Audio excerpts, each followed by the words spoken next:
এমন একটা সময় ছিল তারারা আকাশে জ্বলছিল, আর মিরপুরের 22 গজে জ্বলত টাইগার ক্রিকেটের পঞ্চপাণ্ডব। সে যেন এক তারার হাঁটি। সাকিব আল হাসানের এই হতাশা মাখা ছবিটা যে কেউ চিনতে পারবেন চেহারা না দেখেই। কিংবা মাহমুদুল্লাহ রিয়াদ, বাংলাদেশের সাবেক টি-20 অধিনায়ক, তার চেহারাটাও নিশ্চয়ই চিনতে ভুল হবে না কারো।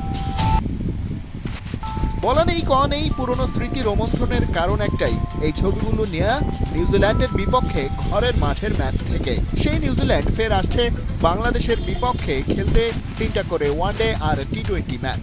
সোমবার প্রকাশিত হয়েছে দুই সিরিজের সূচি। এবারে বাংলাদেশ সফরে ওয়ানডে সিরিজ দিয়ে শুরু হবে লড়াই। প্রথম ম্যাচ 17 এপ্রিল মিরপুরে, 20 তারিখ একই ভেন্যুতে দ্বিতীয় ম্যাচ, 23 এপ্রিল ওয়ানডে সিরিজের তৃতীয় ও শেষ লড়াই চট্টগ্রামে। নগরীতেই শুরু হবে টি-20 সিরিজ। এপ্রিলের 27 তারিখ প্রথম ম্যাচ, 29 এপ্রিল পরের ম্যাচটা খেলে ফের সবাই ফিরবে ঢাকায়। শেষ টি-20 2 মে।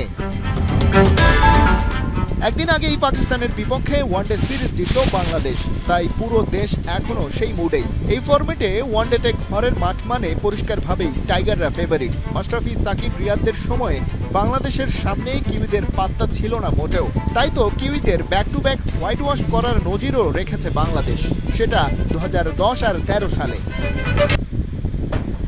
নিউজিল্যান্ডের বিপক্ষে যে সবশেষ হোম ওয়ানডেটি খেলেছে টাইগাররা, সেটাতে হেরেছে 2-0 ব্যবধানে। সিরিজটা বাংলাদেশ খেলে 2023 সালে। তবে কেবল এই সিরিজ নয়, টাইগাররা একটা স্প্যান অফ টাইম ধরেই ওয়ানডেতে খারাপ সময় কাটাচ্ছে, যে কারণে ছিটকে যেতে হয়েছিল এই ফরম্যাটে ওয়ানডে র্যাঙ্কিংয়ের 10 নম্বরে। পাকিস্তানকে 2-1 ব্যবধানে সিরিজে হারিয়ে 9-এ ফিরেছে টাইগাররা।